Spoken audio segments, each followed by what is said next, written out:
If you want to be courageous, you have to reframe in your mind what failure is.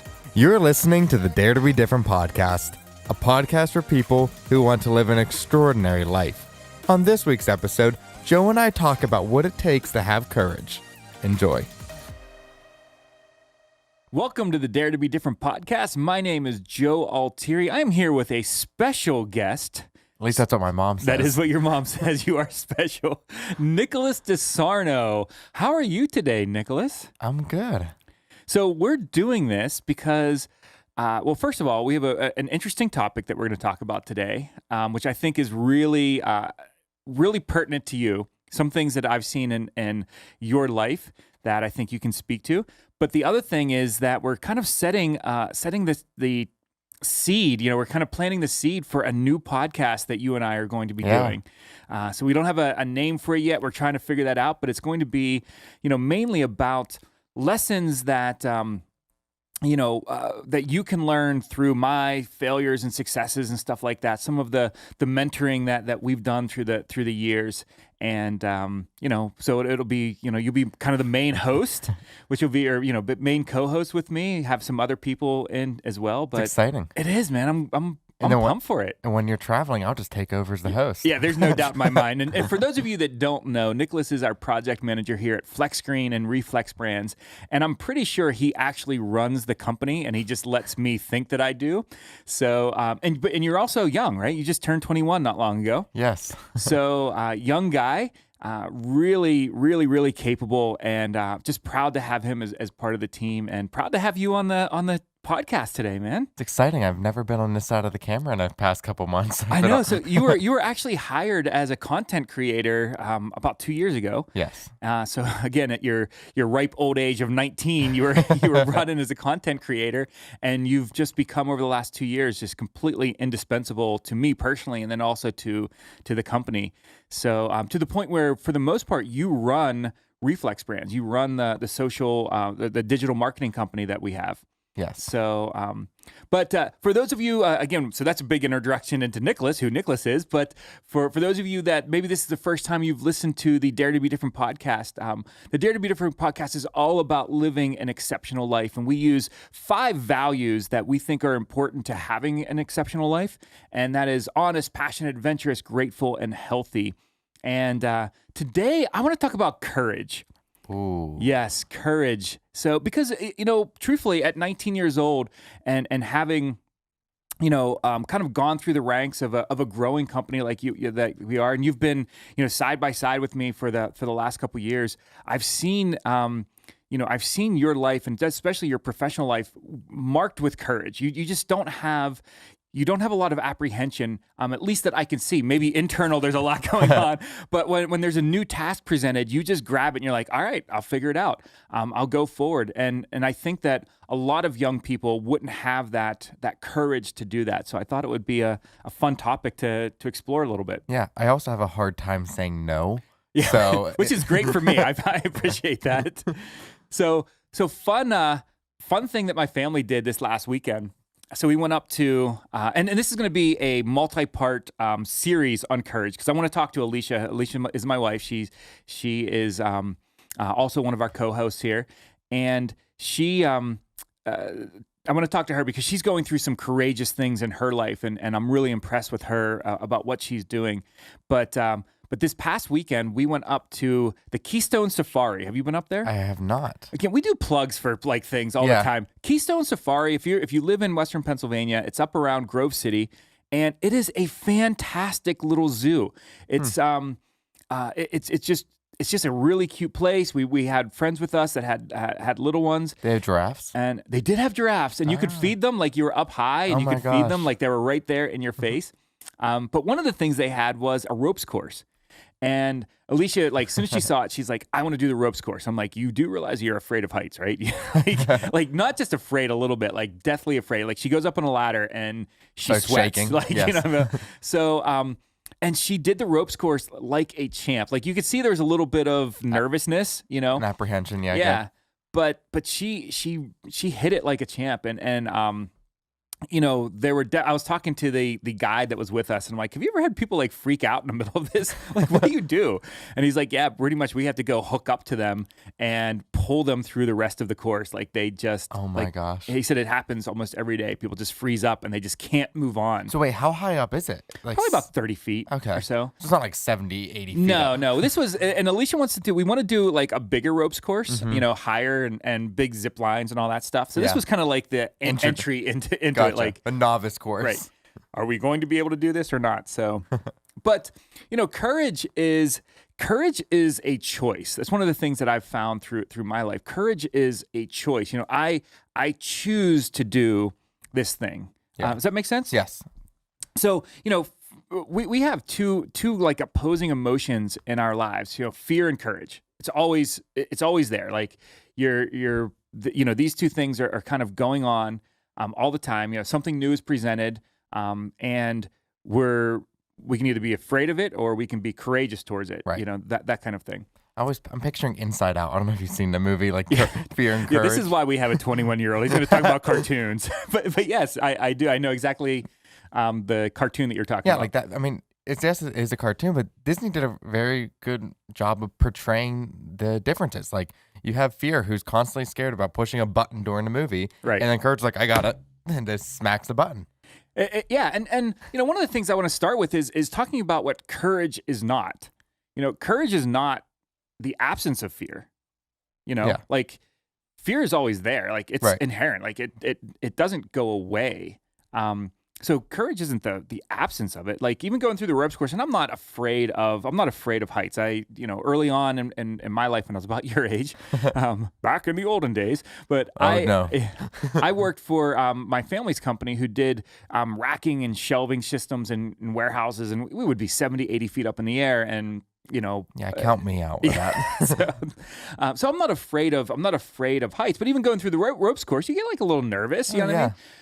The adrenaline starts pumping. The adrenaline starts pumping. You're kind of going through these obstacles and stuff like that. And so courage is not an absence of fear. It's also not an absence of failure, which is another thing that people feel that, oh, that person is really courageous. They do things, they do crazy things, whether it's in business or in life or, crazy parachuting, ropes courses, whatever the case may be. It doesn't mean that they don't mess up.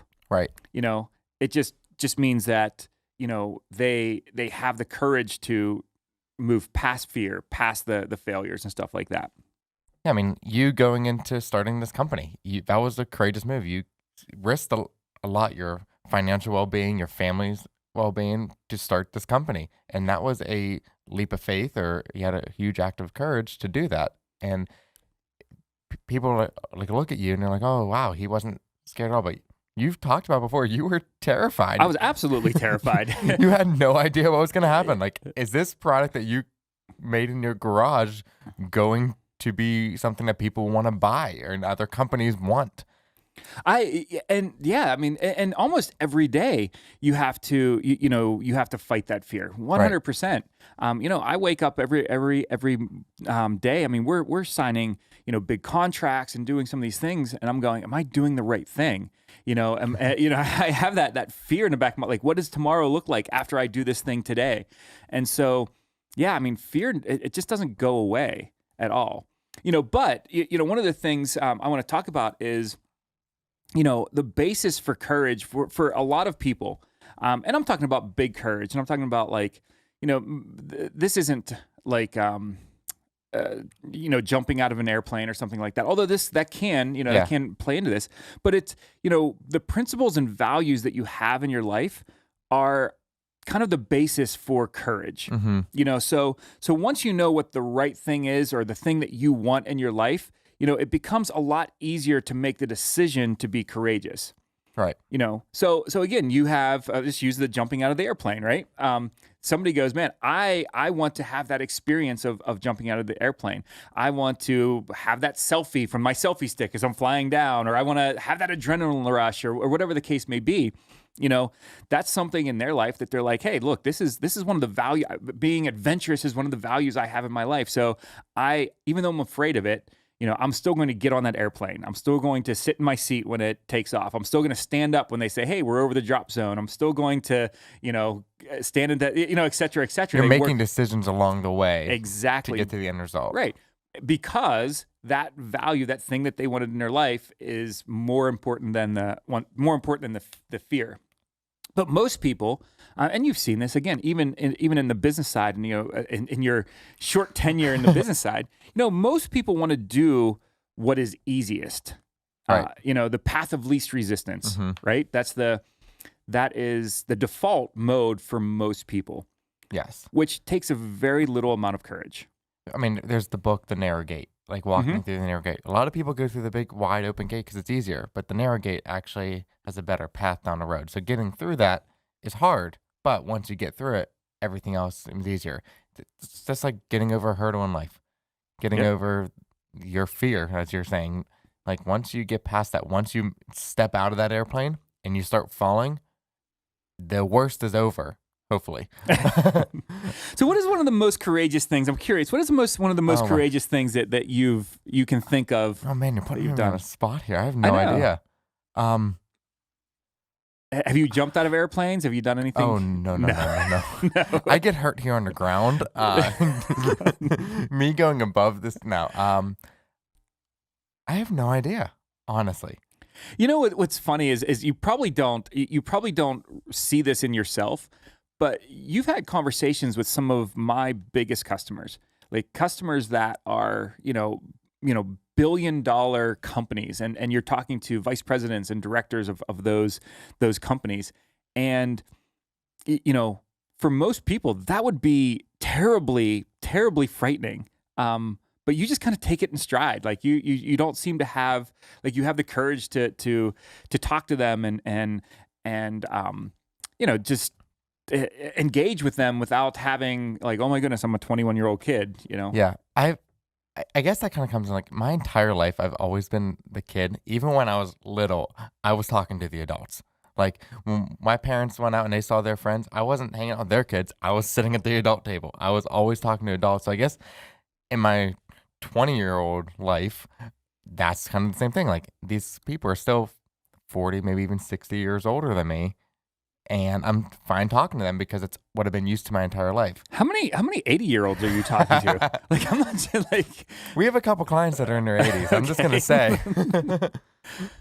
But that actually that kind of leads into the next part of the discussion I want to have, which is how to be courageous, and you kind of hit on a really good topic for that, which is courage needs fed, right? So you not having any fear of talking to an 80-year-old multimillionaire, you know what I mean, that works for one of my customers, is because you've through your vast experience and all of your years of walking the earth, you've practiced that. Yes. You've fed that part of the courage, and I assume that even though you are not going to go jump out of an airplane right now, if that was something that you really wanted to do, you could feed that courage a little bit. You kind of go a little bit higher and a little bit higher. And now I'm up on top of a building and I'm looking over and you can feed that courage to where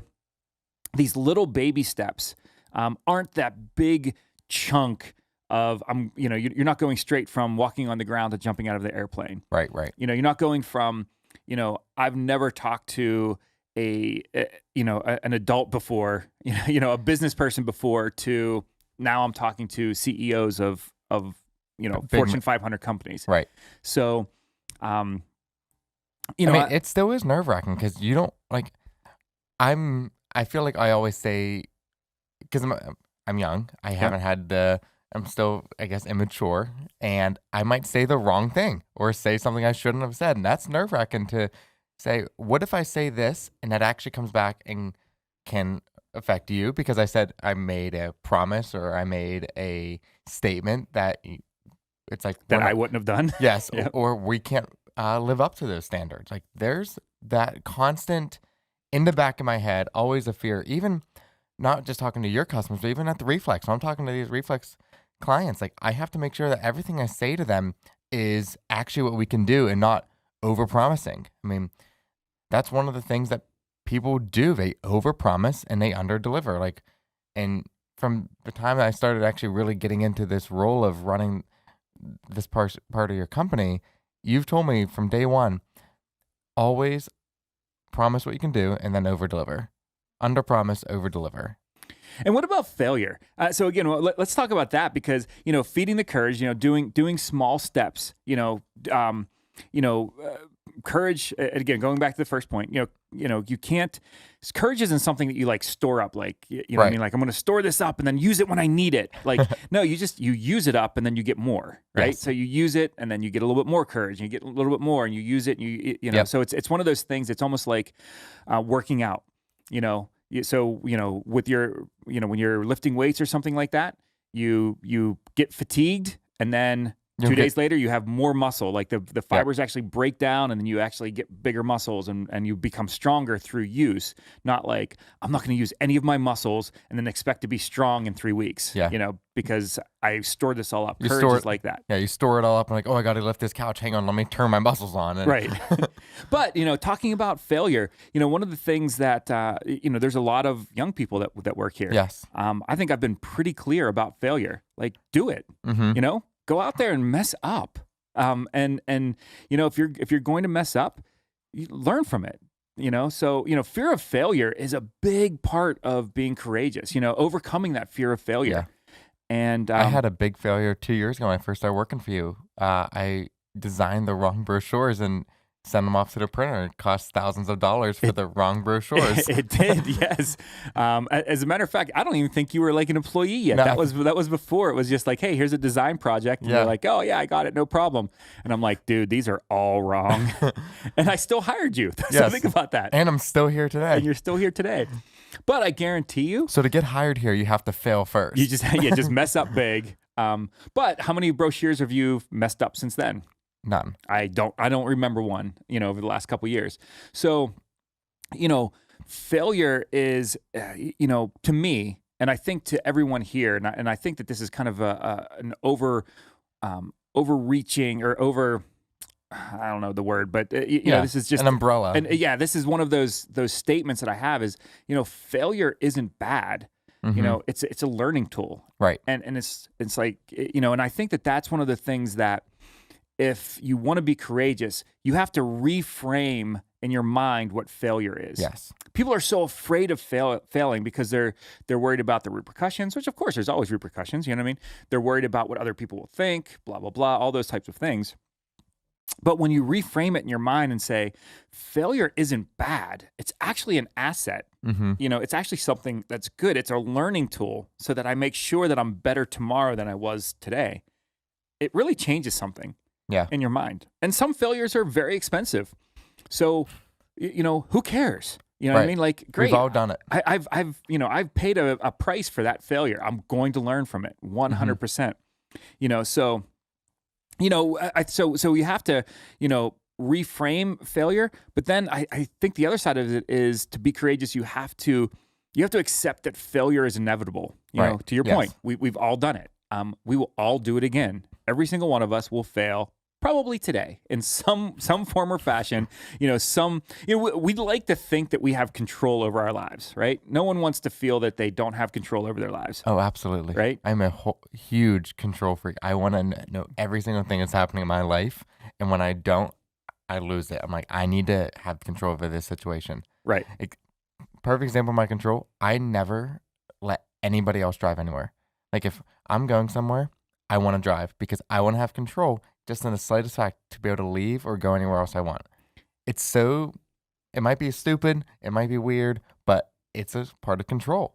Like, and when you can't control your life and you do have those failures, like, it can tear you down depending on what it is. Like, when we fail here, it's always like, oh my gosh, I got to tell Joe I messed up. Like, oh no, we shipped the screens to the wrong location. $500 later, we have to do it again. Like, and we sit together as a staff sometimes, and I guess I'm revealing a secret here. We're all like, this will be interesting. How do we tell Joe? Like, that's the question that's asked a lot. How do we tell Joe? And it's like, all right, well, let's think about this. Let's fix it, and then tell him, hey, we did this. And then it's, It's better now, but like it's so like it's a fear. Like, what is Joe gonna say? Like, and you have the leadership traits that you're like, oh, it's okay. Like you said, like failure is good. You need to fail, but still, it's like this is at the end of the day. Like you look at boil it down, boss and employee. Who's gonna? Yeah, there's a natural fear Yes. of messing up for your boss, or Right. for your leader, or whatever the case may be. And we So don't ever want to disappoint you. I don't ever want to disappoint you. So when we do fail and we do have those mistakes, it's like, oh no, like Joe is gonna be upset. right, but from the other side though, not doing something, I would be much more upset if we weren't pushing the company forward because we were afraid, because somebody was afraid of maybe possibly having a conversation because they messed up. Right. I remember, one of the other guys, you actually brought up the great issue.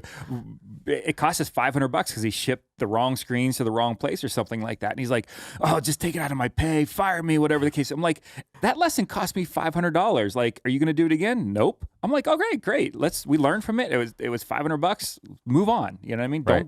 Don't, do what you can not to have that. Like, let's put a system in place that we don't have that happen again. All right, what's the next thing we're going to screw up? All right, we messed that up. Let's fix that then. We don't really have a whiteboard of things that we want to screw up. Like that's not a real thing. But it is part of our culture is to try new things. I mean, we are constantly trying new stuff. I mean, that's how this podcast came about. We tried it one day. You were like, hey, we should do a podcast. And it's like, okay. We bought a couple microphones, we had a camera, and we tried it out, and it became successful.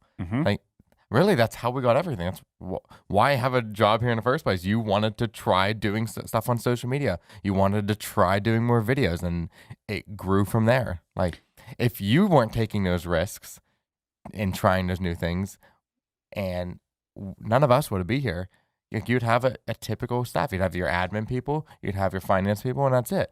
We wouldn't have a whole creative department. Like, your customers say it all the time. You're a screen company. Why do you have a creative team? Why do you have a studio that's the biggest room in this office?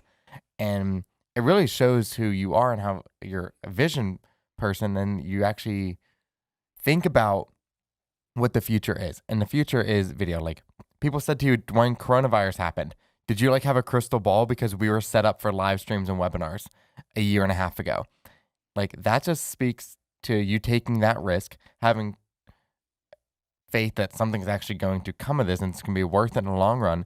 Even if we had some bad experiences, bad videos come out, bad anything, like I said, it's a good mistake because we learn, like, hey, that doesn't look good. Let's do it this way. Right. And that's really how we got to this point. Like, we added lights behind the podcast, if you're watching, just because we're like, well, it's kind of boring back there. Like, what can we do? Right. How can we spice this up a little bit? Like, that's a very small failure, or not, I wouldn't say failure, but small thing to think about. But because of that, it made it better.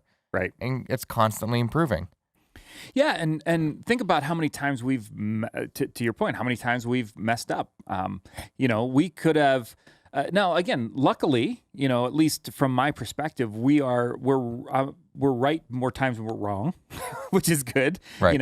But we practice that courage. We practice those little decisions, and we make small investments. We didn't go out and create this studio and have the tens of thousands of dollars worth of equipment that's in this room right now. Without trying it with a black sheet and a camera that you had at your house. Yes. So we started very, very small, but we saw the value in it and decided to invest in more into it.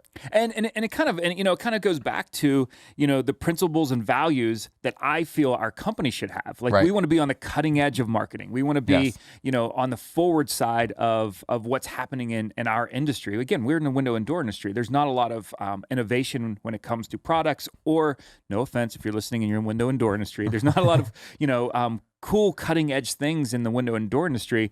And especially when it comes to the marketing. And so we were like, how do we be different? Because I want to be different. Like, that's part of the values of this company, is to be forward thinking and different. I mean, you started the company being different. You brought a new product into an industry where a product that hasn't been invented in over 100 years. Right.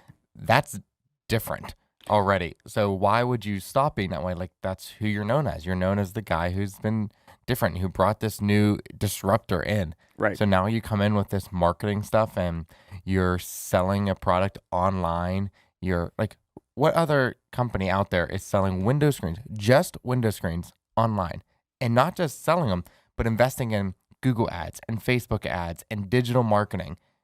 There's that it's a risk, but because you had the courage to do that, it's paying off. But Yeah, and that's from the business side. I think of like real heroes in the world. Like, I just saw something about the first responders at 9/11. yeah, They had principles and values in their lives that were so strong that when those planes crashed into those buildings, they're running in. Everybody else is running out, and they're running in because they had this sense of yes, that was their value. Like, I'm going to save people even at risk of my own life. yep, And I think that when we make those principles and values, and this is kind of the last piece of what we're going to go through today. But when you make those principles, those values and principles so strong in your life, it makes courage easy. You don't have to think about stuff anymore. right. Those people were scared to death. Oh yeah, running no in doubt. there. No doubt in my mind that like they're in the back of your minds, they're like, I could die going back, and a lot of them did. But that what was important in their life, saving other people was more important than the fear that they felt. Yep. And I think that if we can make those principles and values so strong, for you. I don't, you and I have had a lot of conversations about what your future looks like and what your aspirations are. And you want to be an executive. You want to be, run businesses and things like that. And, those values, those principles that you have that make you want to do that are stronger than the fear of messing up, stronger than the fear of, oh my goodness, I have to tell Joe when I, when I make a mistake or fail at something, stronger than the fear of talking to someone or going on trips. And, I remember the first time you took a trip with me, like we went to Chicago and you're like, this is the furthest I've ever been from home, and so, those things, become easy to overcome when you have these principles that are so strong in your life. Yeah. So, any last comments here? Man, putting me in a spot again. I would say, like, take the risk. It's worth it. I mean, everyone here took a risk accepting a job with you because we don't know the future of the company. You're very young. You have a very young company, and we're like, oh, well, let's see what happens. And I think the opportunity to be a part of something is worth that risk. The opportunity to be a part of your story, of your company's story, is worth the risk of anything. Like, who knows? The company could, hopefully this doesn't happen, but it could go under. Sure, that's a risk. Yep. And might all be out of a job, but it's still worth the opportunities that we got here. Like you said this morning to a couple of the people over in the admin office that the experience that we're getting here is worth if we would ever, and you said, hopefully this never happens, but if you guys ever leave, you have more experience going out. Like, people are learning QuickBooks right now, and going out and now having those skills is huge that you're getting for free here. Like, we're not having to pay for education and to college, but we're learning this stuff from people that know how to do it, from you who knows how to run a business. And even your partners are teaching a lot of us here how to do things. Like, the experience here was worth the risk and us having the courage to actually say, yes, let's do this. Let's be a part of this story. Let's be a part of this team. Very cool. Well, I'm glad I put you on a spot because I don't know, you made me seem really good. So, I'm really good at that. But I want to leave with one last thought. And you kind of, again, you hit on this. I don't know if you're like reading my notes, but I actually can't see it because of the glare. That's good. I'm going to keep you in the dark here. But I had this thought that it says, life grows and shrinks in direct relation to your courage. If you're courageous and you're out there trying new things and doing things that you're afraid of, your life will expand. If you live in fear, your life will shrink. It's just natural. It's going to happen. So I hope all of our listeners, I hope everyone that's listening, I hope that you live with courage today. I hope that you find something in you that is important enough that you're going to fight past the fear, fight past the opportunity for failure, and act and live courageously. So Anyway, Nicholas, thank you so much I know this is a new experience for Yeah. you. So thanks for being courageous today. Thanks for taking the risk and having courage to have me on the podcast. Well, again, very small risk because if it's terrible, we just won't air it. So. Right. True. But no, I think you did a great job. So thank you so much. I really, and I'm sure that, we'll pick up some new listeners. I'm sure your grandma and some other people will start listening to, along with the other millions of people that listen to the Millions. The Dare to Be Different podcast. So anyway, thank you guys so much for listening. We hope that you decide to live an extraordinary life because an ordinary one will always be waiting for you. So thanks a lot, and we'll catch you next week.